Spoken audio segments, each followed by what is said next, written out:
Steve Mine, Present. Pete Pifko, Pifko, Here. Deborah Rain, Here. Patrick Mayfield, Here. Jean Marseille, Present. Sam Fish. May the record reflect Will Corrente and Andres Paradello are not in attendance tonight. All right, thank you. The next order of business is approval of the January 16, 2024 minutes. Has everyone had the opportunity to review them? Are there any changes or corrections? And if not, may I have a motion for approval? So moved. Motion? Second. Motion and second. Any further discussion? All those in favor signify by saying aye. Aye. Aye. Any opposed? It passes unanimously. Next on the agenda is report of the planning staff. Ms. Van. Good evening, Chair and board members.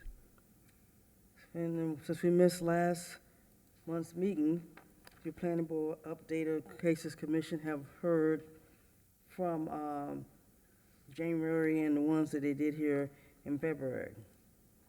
First case is City Place Level 3 Site Plan. This was to allow the construction of the 21-story and 23-story towers at 550 South Rosemary. The two towers will consist of, again, about 744,000 approximately square feet of office and about 63,000 square foot of retail space. And you approved this at your meeting on December 19th, and Commission approved this on January 22nd. Next case is 2500 North Florida Mango. This was a request to change the zoning from general commercial to commercial plan development, and all in an effort to construct 108,000 square foot self-storage facility. You heard this at your November 21st meeting, and Commission approved this on the final reading at their January 22nd meeting. Next was a dock at 7405 South Flagler Drive. This was a request to construct a 104-foot, 1-inch dock, which exceeded the 100-foot That 1 inch. length requirements. You heard this on your October 17th meeting, and Commission approved this at their January 22nd meeting. Next is Mercer Park rezoning. This was a request to rezone the parcels shown in red, 18 parcels from multifamily low density to multifamily high density to construct as part of the development workforce housing. Approximately 61 workforce units will be built there when the project is actually built. You heard it at your November 21st meeting, and Commission approved this at their February 5th meeting. Next was Curry Park Mixed-Use District expansion. It's to basically expand the boundaries of the mixed-use district. The property shown highlighted in black here for Core 1, and then here along Dixie Highway as transition district. Again, the request was for a Fluke to change their properties to mixed use, and rezoning changes from Seymour Core 1 to, and then transition district over here. We also did a text amendment, and we eliminated some of the requirements that the developer had to do is for construction of the Northwood Road extension, put new language toward developer funding, added new height bonuses, incentives, and increased the minimum max building setback along Dixie Highway, and then I talked about the changes for Northwood Road. You heard this in your November 21st meeting, and Commission approved this. It's not 2-5, should have been last night. I apologize if that is actually for last night when I was here. The 20th, I'm sorry, at their 20th meeting, February 20th meeting. Next one is 1555 Forum Place. You had also another request to change the future land use designation from commercial to multifamily. And this property and the rezoning from office commercial to multifamily high density residential. And this property is located again at 1551 Forum Place, which is basically back off Forum Place, and Palm Beach Lakes Boulevard is here, and the outlets are basically located to the west of it. They were supposed to build 238 multifamily units, including 25% or 60 would then be workforce housing. And again, that was approved, you heard it in December 19th last year, and Commission had final approval last night of the project. Last project's 8111 South Dixie Highway. Again, this also was to change the flute from multifamily to commercial east and rezoning from residential plan development to general commercial. Approximately 6.51 acres, and the applicant is proposing to build 358 units, of which 90 would be workforce housing. You heard this back in December of last year, and again, the commission approved this at their meeting last night. That concludes staff presentation. Be happy to answer any questions you may have. Okay, any questions of staff? Thank you, Angela. Next on our agenda are remarks by the chairperson, of which I have none. Next is a declaration of ex parte communications. And let me begin by stating that as to all cases being heard this evening, I have had no ex parte communications. I received no written communications. I have conducted no investigations. I have made no site visits, and I received no expert opinions. I request that these disclosures and all written communications be made a part of the record. Let me start on this side. Sam? So, let's see here.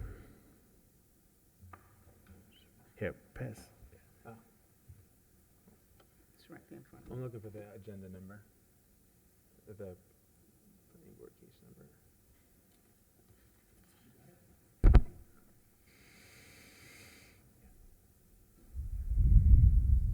Yeah, I knew one of them. Okay. As to the matter, I'm trying to figure out the case numbers here. There are 3 case numbers. Do Okay, you there remember we go. which one it was? Okay. Sorry about that. Planning board case number 1969. I have had ex parte communications. It was a Zoom call this week. I have not received any additional written communications. I have not conducted an investigation. I have not made a site visit, and I have not received any expert opinions. As to all other matters, I have not had any ex parte communications or written communications. I have not conducted investigations. I have not made any site visits. I have not received any expert opinions. And Sam, can you please confirm on the record that you will base your decision on the cases based solely upon the evidence being presented this evening? I will base all of my decisions solely on the cases being presented this evening. The evidence presented this evening. Thank you. Evidence being presented this evening. All right. Deborah? As it regards all cases presented here this evening, I have not had ex parte communications. I have not received written communications. I have not conducted an investigation. I have not made a site visit. I have not received expert opinions. My decisions this evening will be based on the information presented. Peter? I had ex parte communications with regards to planning board case number 231-00008. But I have not received any communications written or conducted an investigation, nor made a site visit, nor received expert opinions. I request that these disclosures and all written communications be made part of the record. And can you confirm, you said you had ex parte communications on a case. Can you please confirm that you'll base your decision solely? I will base my decision solely on the information presented tonight. Thank you so much. With respect to Planning Board Case 1969, I did take part in a Zoom meeting with the applicant and their representatives. My decision on this case will be made solely upon the evidence presented this evening. With respect to all other agenda items, I have not had ex parte communication. I have not received written communications. I have not conducted an investigation. I have not made a site visit, and I have not received expert opinions. I request that these disclosures and all written communications be made part of the record. Thank you so much. Jean? As to all items on the agenda, I have not had ex parte communications. I have not received written communications. I have not conducted an investigation. I have not made a site visit. I have not received expert opinions. I request that these disclosures and all written communications be made part of the record. Thank you so much. All right. At this point, we're now going to swear in the speakers. Would everyone who wishes to speak or give testimony this evening please stand up and raise your right hand? Do you swear or affirm that the testimony you're about to give in this proceeding will be truthful? Thank you. You may be seated. Next on our agenda are continued cases, of which there are none. That then brings us to Planning Board Case Number 1970. If we may hear from Mr. Schmidt.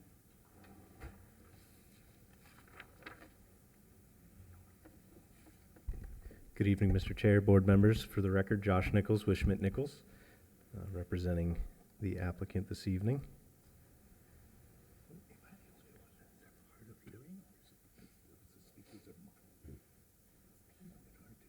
So thank you for the time this evening, and appreciate that. So as we go forward, so this is Roseland Gardens. This is, just to give you a little bit of history, how the project got here. There was an RFP that was put out by the West Palm Beach Housing Authority that was responded to by Smith Hensey and a couple others, but Smith Hensey ended up winning, and so they are co-developers of this project.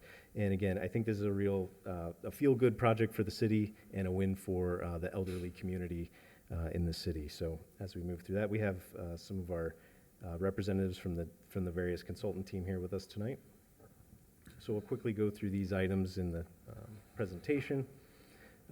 Just to give you an idea, I know everyone's probably driven by this area, but this is where Southern Boulevard kind of elevates there, going by the Publix there on the south side of Southern, but it's bounded by Roseland Drive, Georgia Avenue, Southern Boulevard to the south, and Lake Avenue to the west.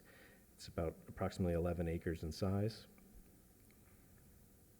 So just to give you a little bit of history, so this is one parcel, platted parcel. It's called the Southridge Senior Community Facility, and it supports 148 multifamily units built in the 1940s. So as you could imagine, these have seen their better days and are in need of some redevelopment here. So no change to the existing use. So we are proposing, again, multifamily.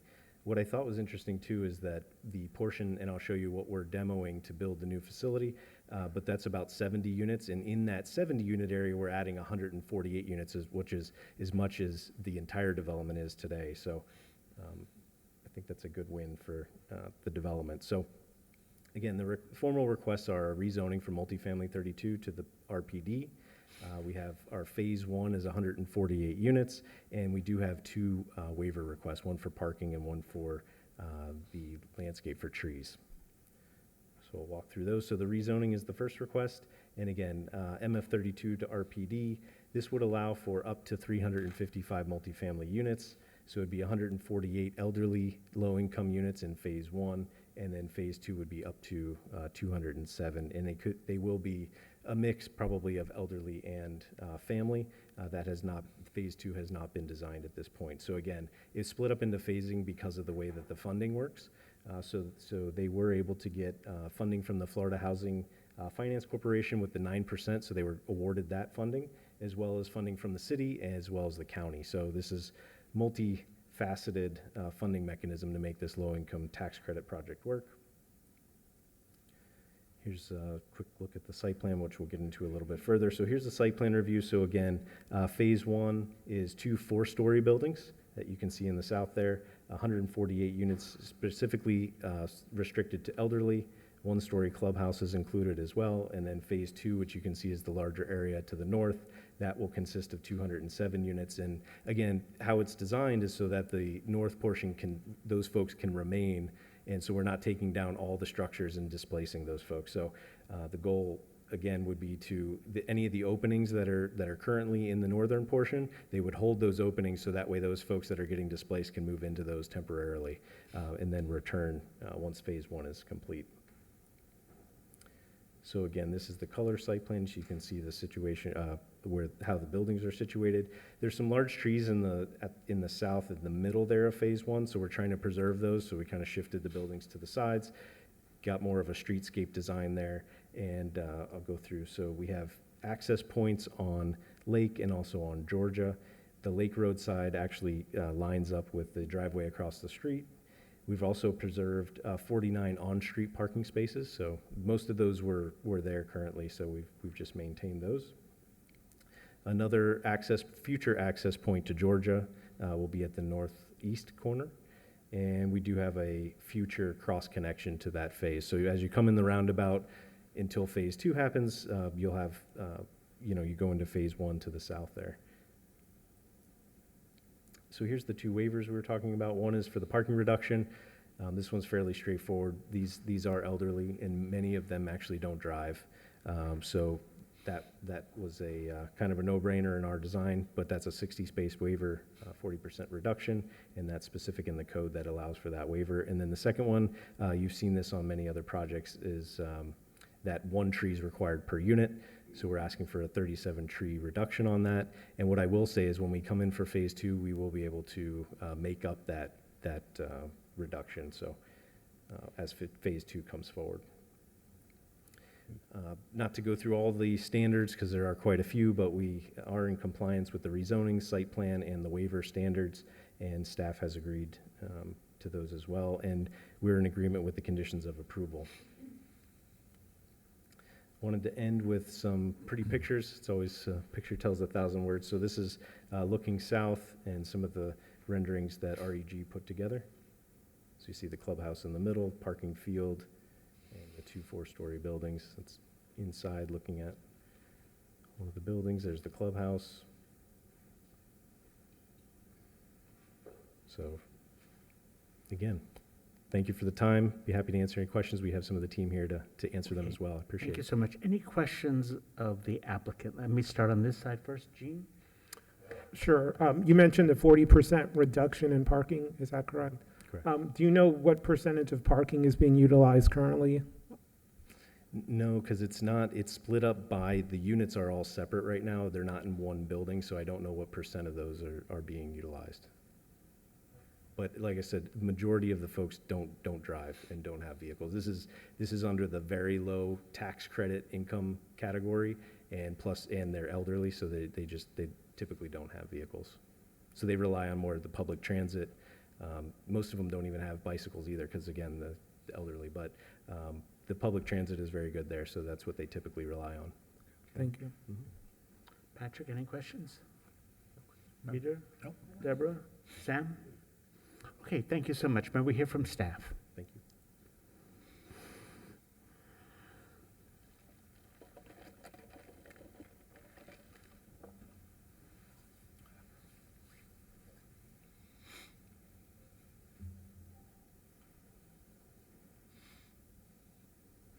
Alexis Sangalier, planner for the record. The applicant did a very good job, so I'm just going to touch up on a couple things.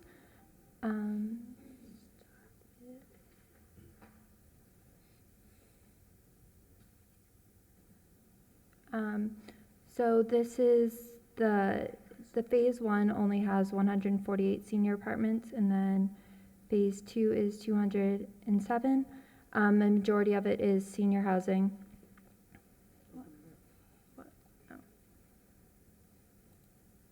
Oh, thanks, Angela. She's done it before. Yeah. A little rusty at this. So the height of this building is 48 feet, and then, so it's going to be 4 stories. They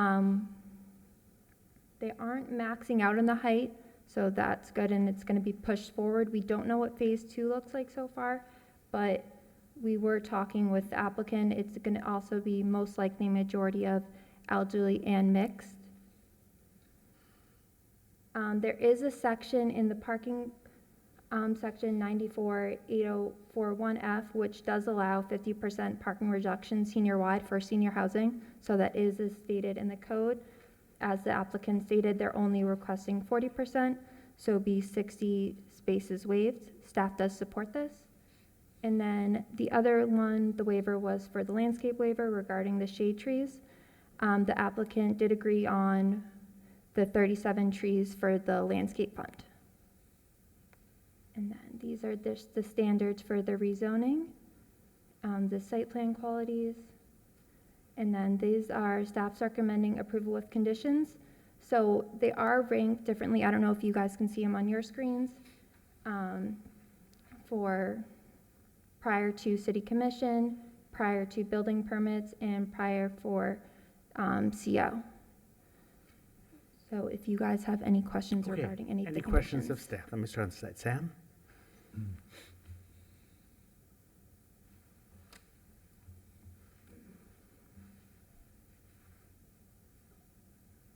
No questions.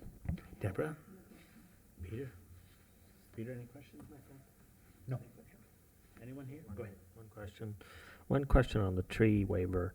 Did staff make it conditional that the additional 37 trees be planted in the subsequent phase, or was that just agreed to informally? They aren't being planted, they're paying into the tree fund. Ah. So they did talk about that they might go into phase two, but they didn't promise that. So it is a possibility that some of the trees may get over to phase two. But Uh-huh. since we haven't had that plan yet, and they're still actively working on it, they didn't want to commit to it. Understood. Thanks. Okay. Jean? No questions. Okay. I just one question. I assume, and tell me if I'm wrong, the city is very supportive of this type of housing? Correct. It's very Yes. much needed, and you like this project? Yes, so it's- Okay. All right. it Thank will you make so a much. difference because these people, they need updated homes since, as you, the applicant stated, it's been a little bit since Right. it's been updated. Okay. Although as someone who lives in a 100-year-old house, when you said it's 80 years old, it still sounds newer than mine, but never mind that. Thank you so much. You're welcome. Would anyone from the public wish to be heard on this application? And if not, we'll bring it back to the board. Does anyone have any concerns or issues with regard to this project and the two waivers? And if not, I'm looking for a motion. Okay, I'll do it. I move that the planning board recommend to the city commission approval of planning board case number 1970, a request by John Schmidt of Schmidt Nichols on behalf of West Palm Beach Housing Authority for rezoning to change the zoning designation of property 11.02 acres is located at 3801 Georgia Avenue from multifamily to residential plan development to allow for the construction of a 355-unit multifamily residential development consisting of elderly and non-elderly housing units.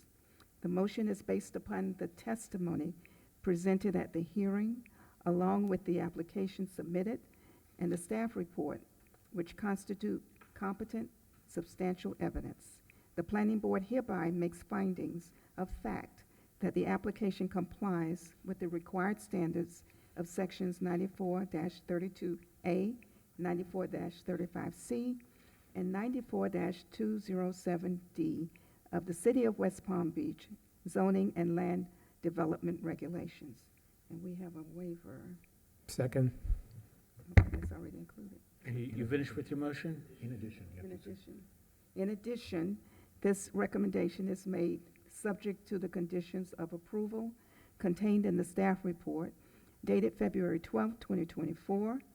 I move that these conditions are necessary to ensure compliance with the purpose and intent of the zoning and land development regulations and consistency with the comprehensive plan of the City of West Palm Beach. I'll second that. Okay, we have a motion, we have a second. Is there any further discussion? If not, all those in favor signify by saying aye. Aye. Any opposed? Passes unanimously. Thank you.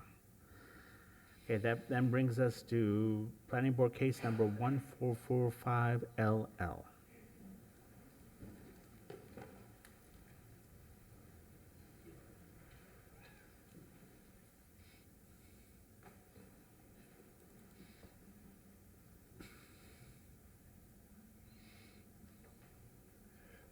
Every time I read that, I always think it says gangster. I know. We won't go there.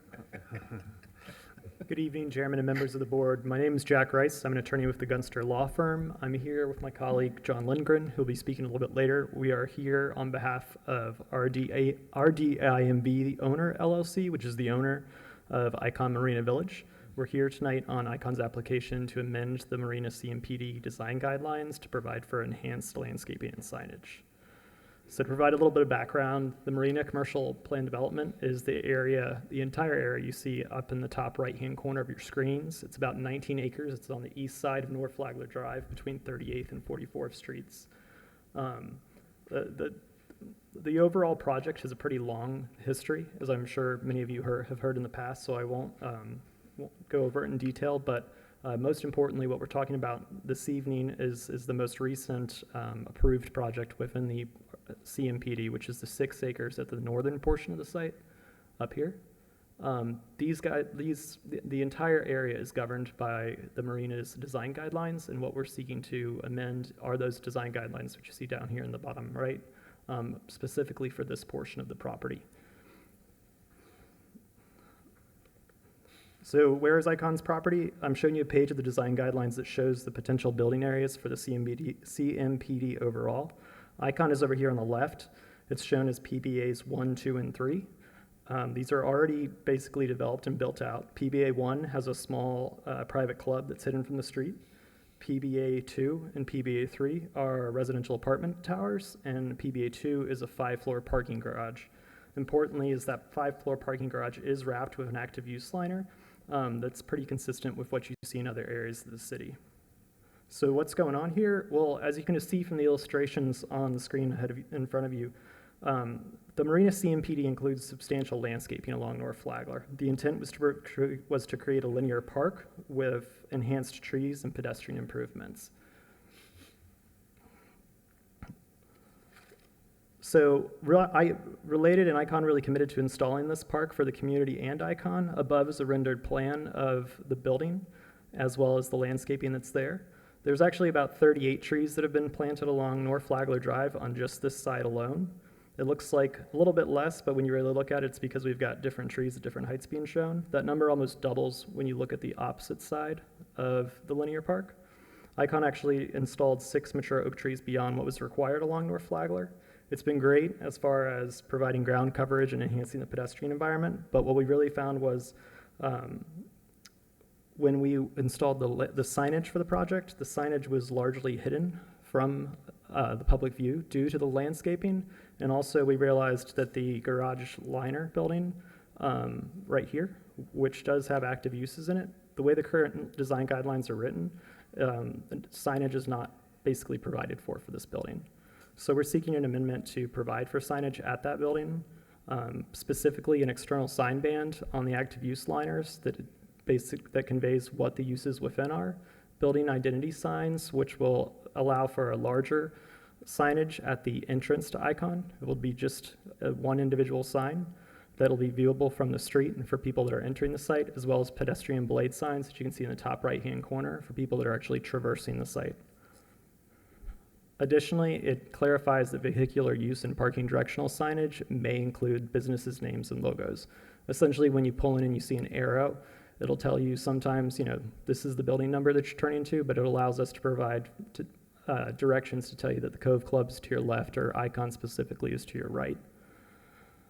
The only change that we've made to the design guidelines throughout the project and the Marina CMPD overall is a clarification that landscaping is allowed in excess of the design guidelines minimum requirements. This is really because we found when we were going to install seasonal landscaping like impatiens and marigolds that we were in a situation where we have to go back in and amend the plan.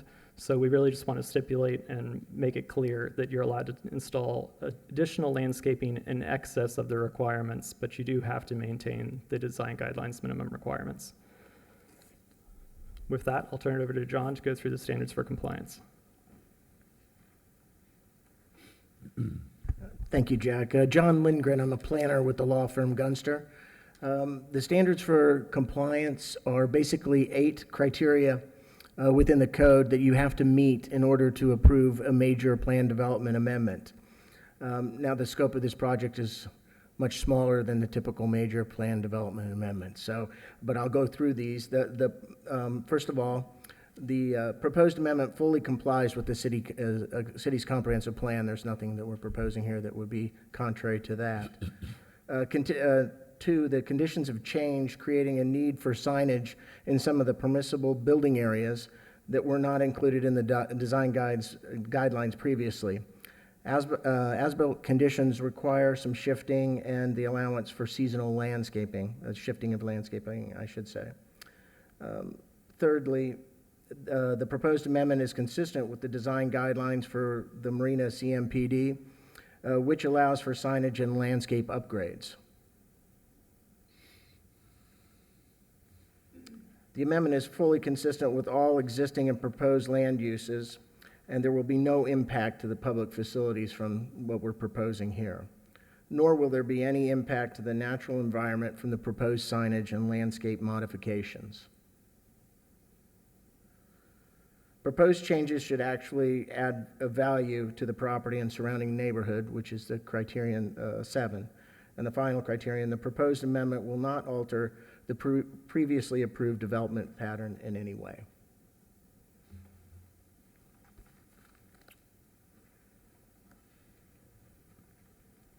With that, we're happy to answer any questions you may have. Okay, any questions of the applicant?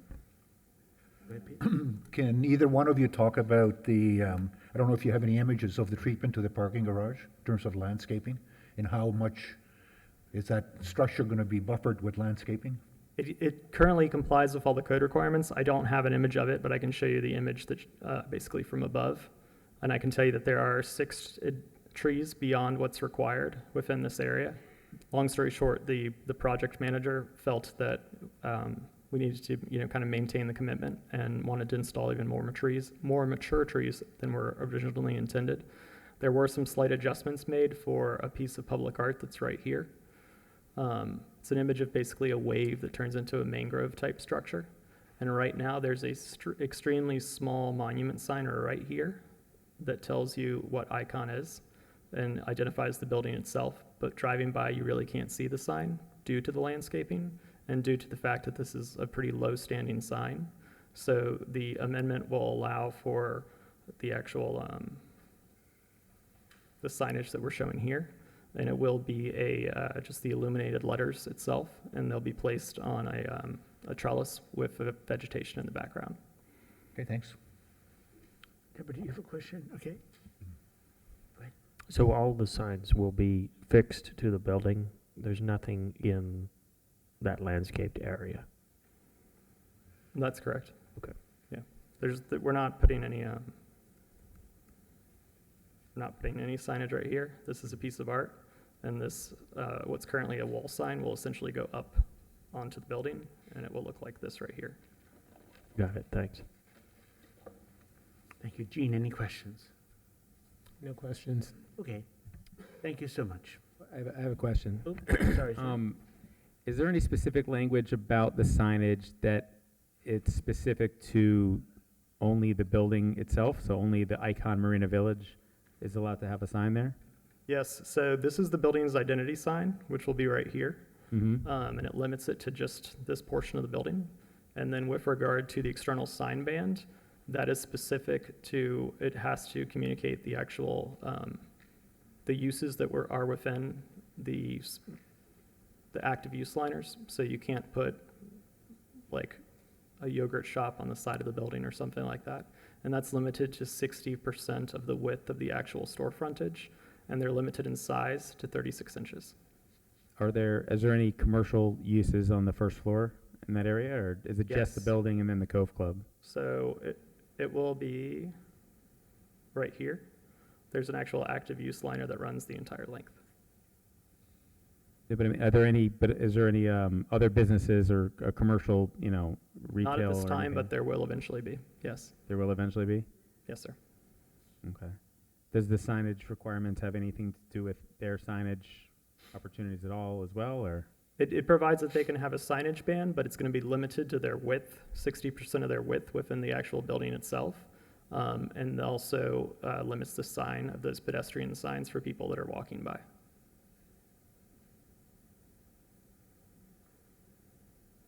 And Okay. once again, they do have to be attached to the building. We're not placing anything in this landscaped area whatsoever, right here.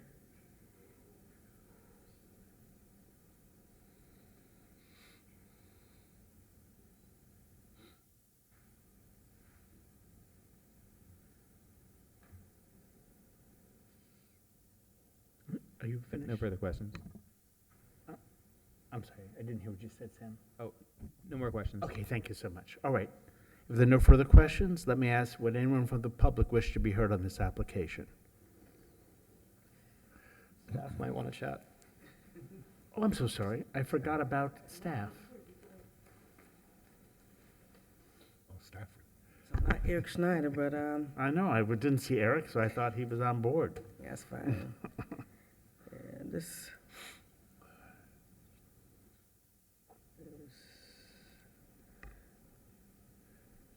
Applicant did a excellent job, so there's nothing else that staff wants to put into the record. Just basically want to say that, planning board staff recommends approval of planning board case number 1445 LL based on the finding that the requested major plan development amendment meets the amendment standards found in section 9432A of the zoning and land development regulations. I'm happy to answer any questions you may have. Any questions of staff? I have one. I understand that there's some benefits they will get if we approve this. Are they also undertaking some responsibilities that they don't presently have if we approve this? Are there some like rules or things that apply that they're now accepting as part of this extension? Basically, most of just a amendment to their design guidelines, because there are extensive design guidelines for the entire PD. So there are, they'll so be basically, subject to those then? subject to those, yes. Okay. And- Are they presently subject to those? Yes. Okay. So Yeah. how does that change? I then? think the whole thing we found out when they put the art in, and some issues we found out because the building is built, and we found issues with that. And again, the signage, how you gonna, if you put tenants there, how anybody gonna know they're there per se? Sure. So and we didn't address some of that in the design guidelines, so Okay. therefore, it's necessary a major amendment to come back. All right, thank you so much. Anyone else have questions? Now, in light of the presentation, oh, I'm so sorry, Patrick, go ahead. Sorry, one final question. In terms of the aesthetic of what will be allowed with this change, are any of the signs allowed to be lit in the evening in terms of like backlit? I'm not quite sure, I have to, Or can they just be, I don't know if you put, they're not gonna be like big neon signs at night? yeah, I don't know if they put that in or not. I don't know if the applicant knows that or not, but give me one quick second. You might have mentioned that. I might have. But the other ones are not. The letters are not? Only the letters for the identity sign? Okay, he said only the letters for the identity sign will be backlit, and the rest, of course, you have a blade sign, they're not lit. Okay, thanks. Okay, and Peter, you had a question? Rick, I have a question for you. Is the city concerned at all about wind mitigation when all of these towers are erected? And what the impact might be in the area? Well, that's not Rick? really part of our thing today, but if you No, want but to I just want to address- have a question. unless the signs are going to Yeah. add to the wind. Mr. Boss, He wants a comfort from Rick. Rick Green, Development Services Director. That's not something we've discussed. Certainly, that's something we can consider when the future four towers come in. If it seems to be problematic, then that's something we'll certainly look at. Each of the towers, as they come in, will come in like today. It'll come in as a major amendment to the plan development. So Okay. we can have those discussions with the related group when the future buildings come in. It's a big expanse of property, certainly open to the intercoastal, so I'd like to think that the air is going to be passing pretty no, significantly but I'm through worried those about the towers. boats in front. I'm sorry? I'm worried about the boats. Oh, Remember, he had the captain hat earlier. My All boat right, will be on the Thank you, right. Rick. All right, would anyone from the public wish to be heard on this application? And if not, we'll bring it to the board. Any concerns, any issues you would like to discuss? And if not, I'm looking for a motion. I'll move approval, that the planning board recommend to the city commission approval of planning board case number 1445LL, a request for Brian Seymour Esquire and Jack Rice Esquire of Gunster on behalf of RD IMV owner LLC for a major amendment to the Marina Commercial Plan Development to modify the design guidelines for the CMPD at section XL landscaping and section 13 signage. The landscaping modification permits the installation of additional landscape and the signage modifications, expands the signage allowance within PBAs number 2 and number 3. The motion is based upon the testimony presented at the hearing, along with the application submitted and the staff report, which constitute competent substantial evidence. The planning board hereby makes finding of fact that the application complies with the required standards of sections 94-32A of the City of West Palm Beach zoning and plan development regulations. All right, we have a motion. Have we a second? I'll second. Motion and second. Any further discussion? All those in favor signify by saying aye. Aye. Aye. Any opposed? Passes unanimously. Thank you. That then brings us to our last case this evening, Planning Board case record. number 1969. You got 20 minutes. That's right. We got 20 minutes.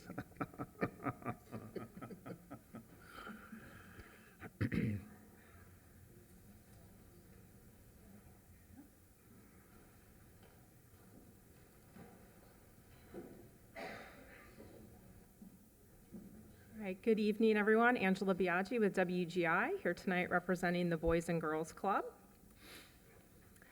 Our site is located in Dreyer Park, at the very north end of the park, the same area that the Cox Science Center and Palm Beach Zoo is located in. They're between Southern Boulevard and Summit.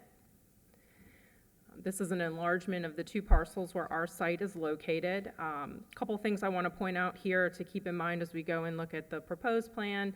You see we've got identified the access, which is off of Dreyer Trail.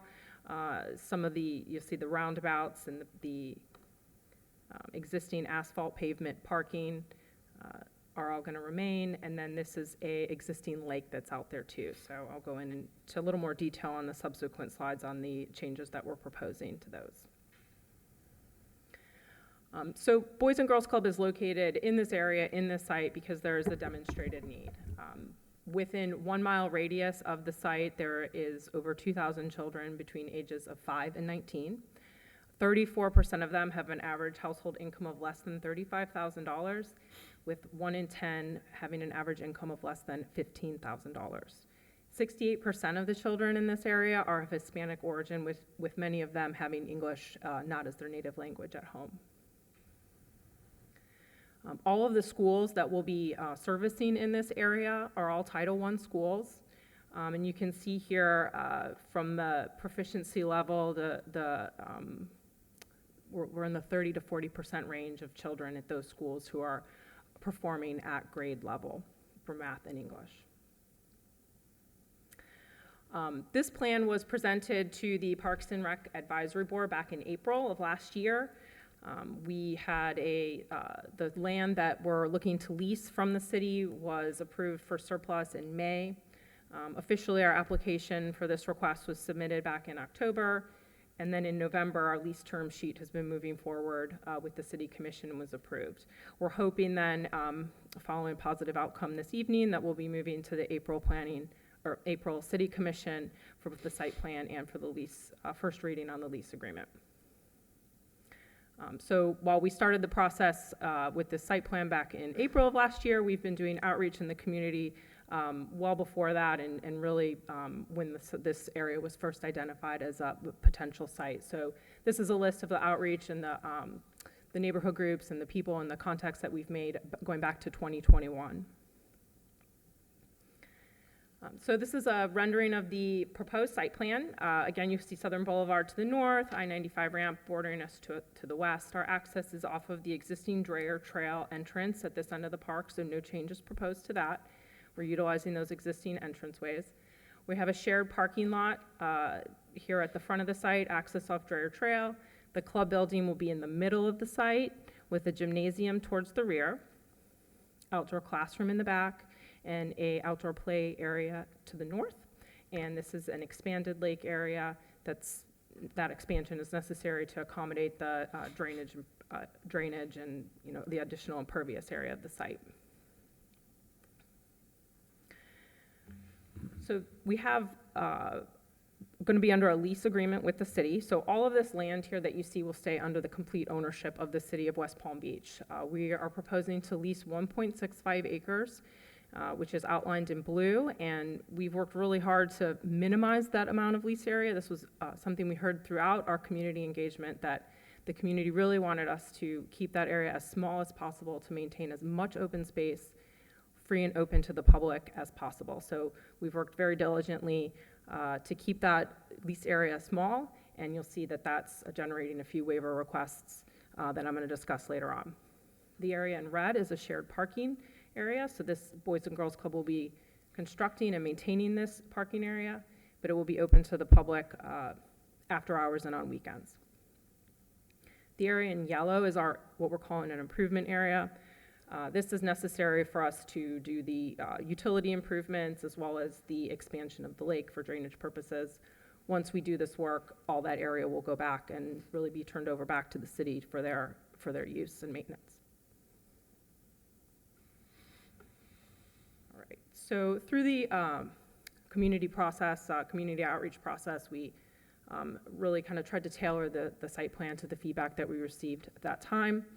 You'll see the building is pushed back away from Dreyer Trail to preserve that park-like feel and entrance. Again, the arrival experience should remain pretty much the same as it is now with the club in the back. Preservation of the existing mature trees along Southern Boulevard and relocation of as many of the trees, large trees that are out there as we can. Within the club building will be a community room that will be open for public use. And then again, this is the expanded lake in the back, which we tried to keep as natural looking as possible to fit in with the existing site features. We heard from the community that there's some existing land out there that has a lot of topography to very large earthen mounds that aren't used.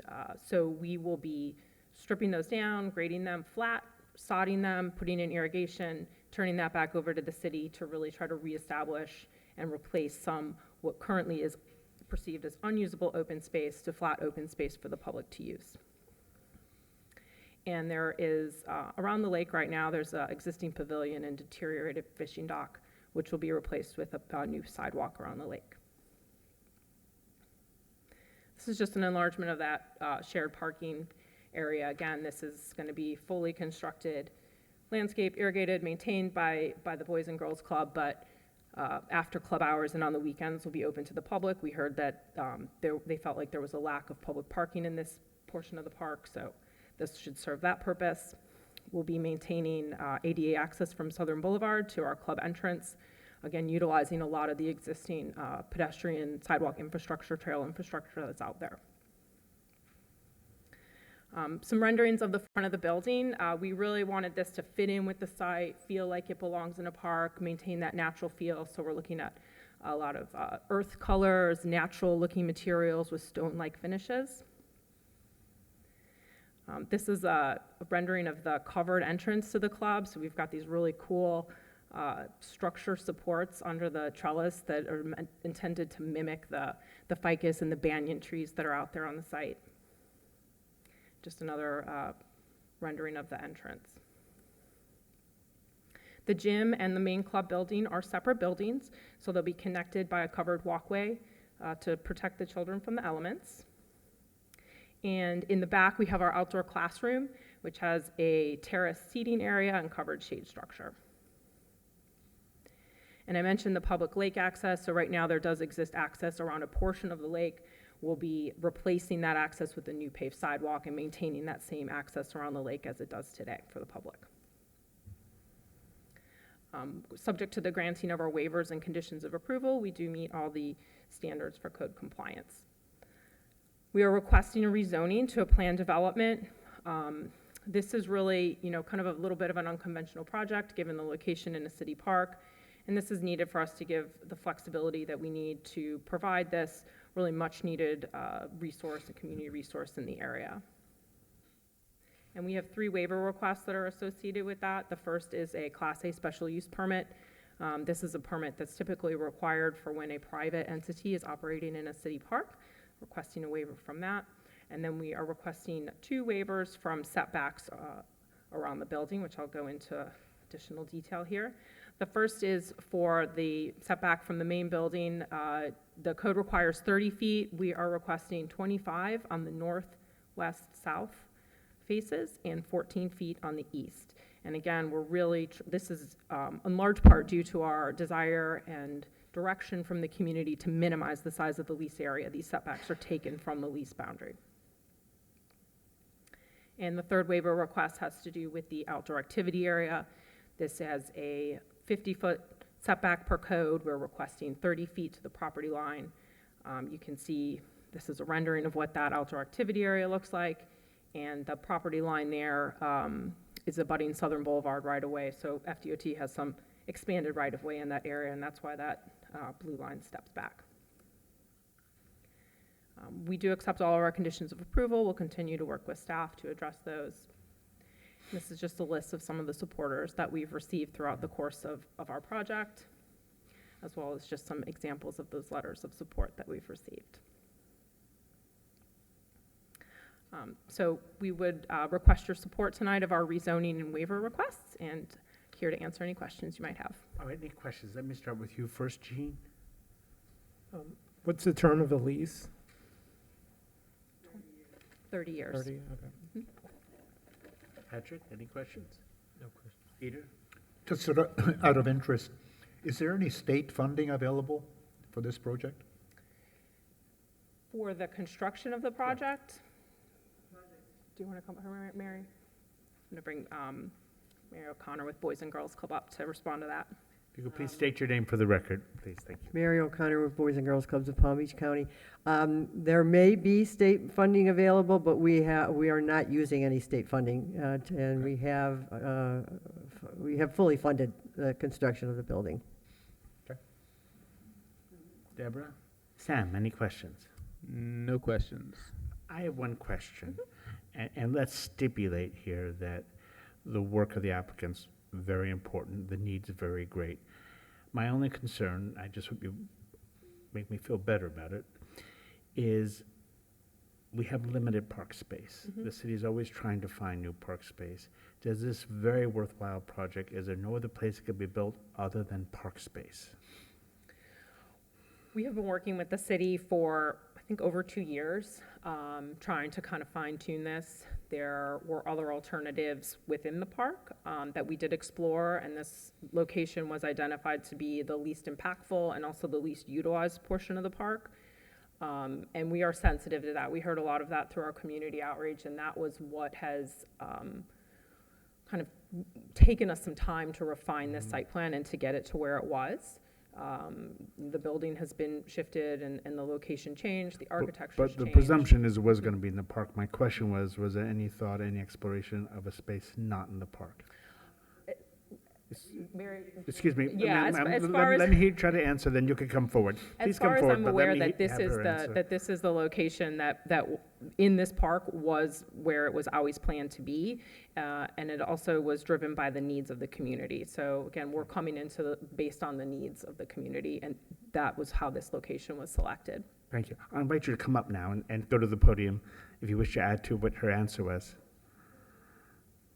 I just didn't want you yelling it from outside the thing. We have to keep a record. No, we did look and look and look and look for other space, and there was really nothing that would accommodate this particular area. And Boys and Girls Club, before we go into an area, do a really thorough search of to determine what the need is, and that's one of the reasons that we really tried to accommodate in terms of getting rid of the mounds, so that we were providing some space that was kind of hoping to replace what we were taking. Are there unique advantages of a park as opposed to another place for what you want to do? There's tremendous advantages for the kids in this community that we will be there with the Science Museum and the zoo and the partnerships that we can create for kids. So there's some tremendous advantages just on top of being in a park-like setting. Okay, thank you so much. Appreciate it. All right, any other questions of the applicant? And if not, can we hear from staff?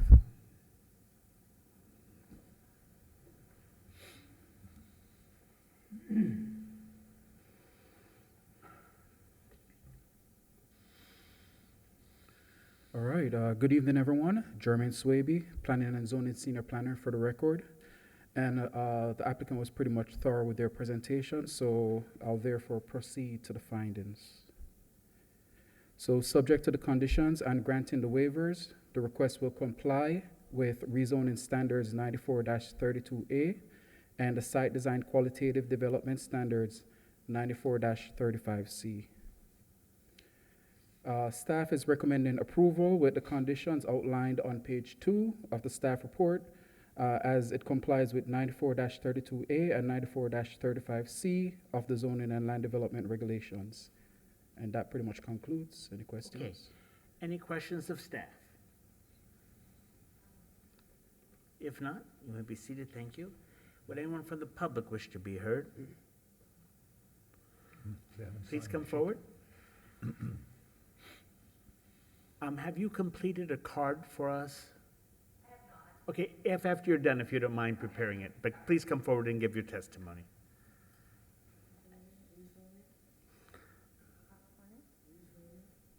No, I'm sorry, I'm not hearing what she's saying. now that I was sworn in.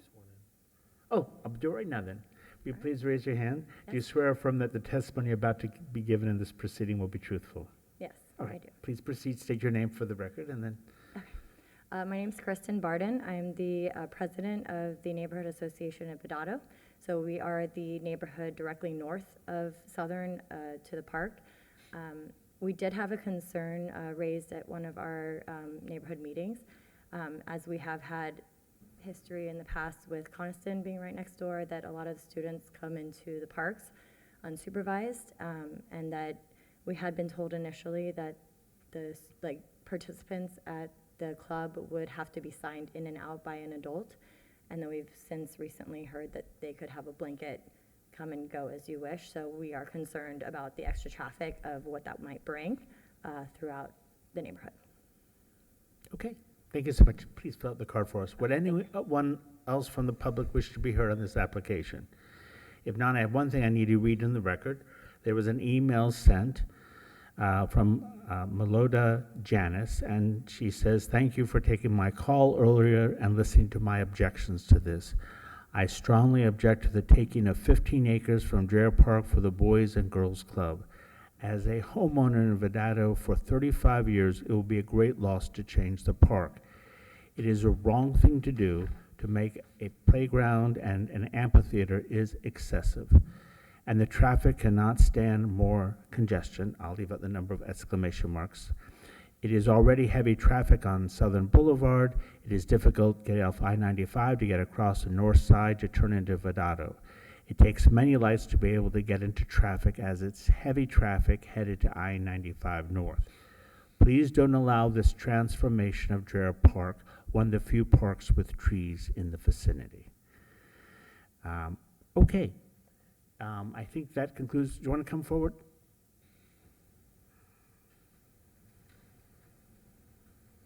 Have you completed a card? No. You can do so afterwards. Were you sworn in? No.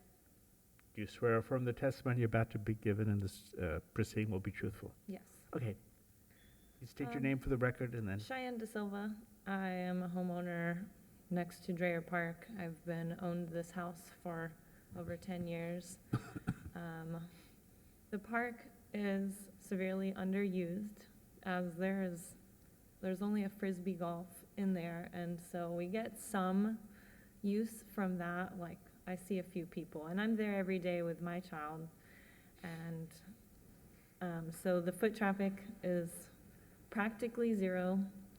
So taking away from the park is just inaccurate. I think that this will, give it some use. There's currently just no use. So the only use that is getting out of it is unfavorable at best. The crime is out of control there. So putting something there will just enhance, especially the aesthetic and the community in general,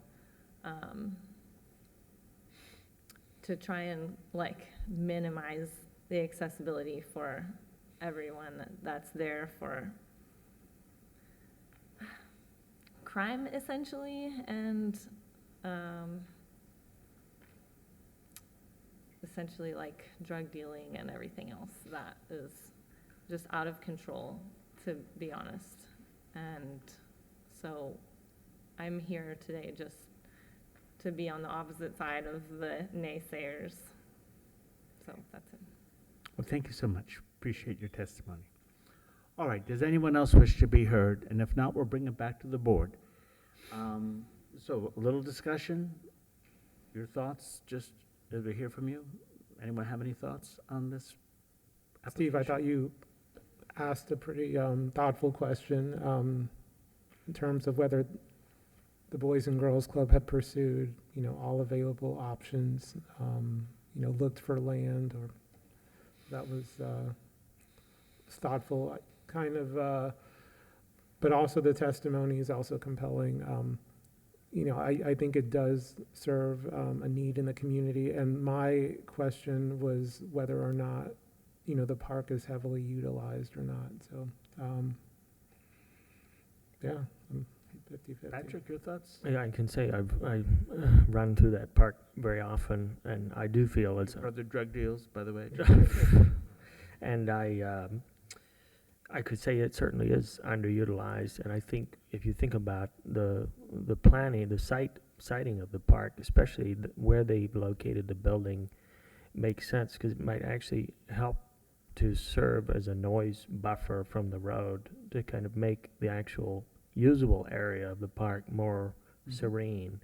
And I think that the flattening of the terrain there, to have fields for sports and whatnot, makes sense, could improve things there. And I think just generally speaking, to have all of the synergetic arrangement of all these community facilities in one location for the betterment of our kids makes perfect sense. I think that it's obviously been a very long, difficult process to come up with the ideal site. And I'm very happy that the city is willing to offer you hopefully a very low lease. But location-wise, I think it's great. The whole area is generally all for kids, and I would really support the application.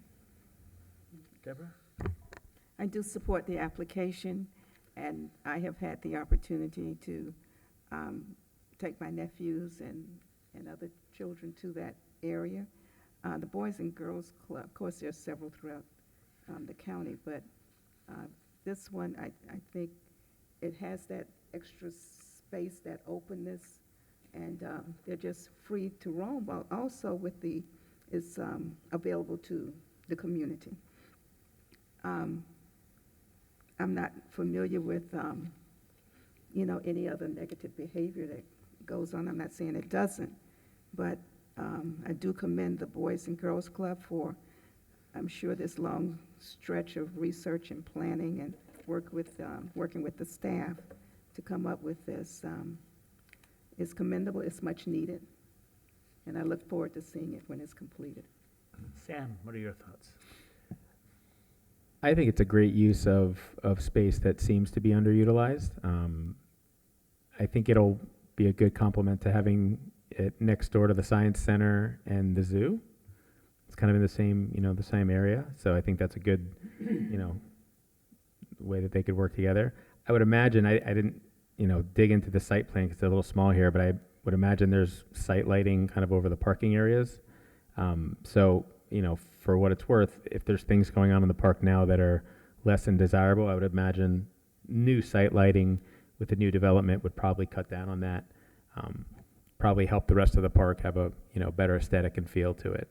So, and I guess lastly, it's kind of the first thing you see when you get off the highway from Southern. I think it's a great, it'll be a great aesthetic to see coming off the highway, entering that part of West Palm versus just a park. I mean, parks are great, and I think having a nice, it's not too overwhelming at all. I think it'll be a nice thing to see getting off the highway there.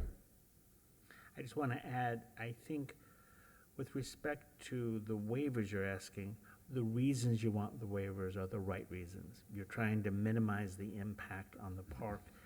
Like, I appreciate also you're trying to return to easier use some of the other land.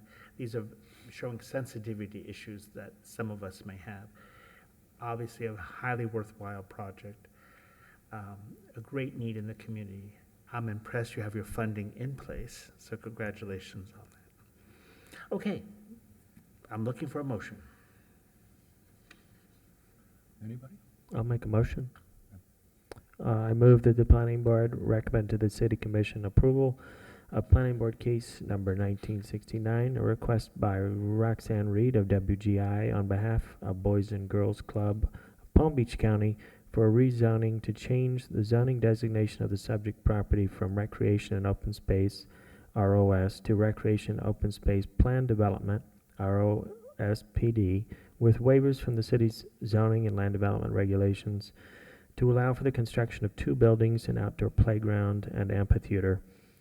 The motion is based upon the testimony presented at the hearing, along with the application submitted and the staff report, which constitute competent substantial evidence. The planning board hereby makes findings of fact.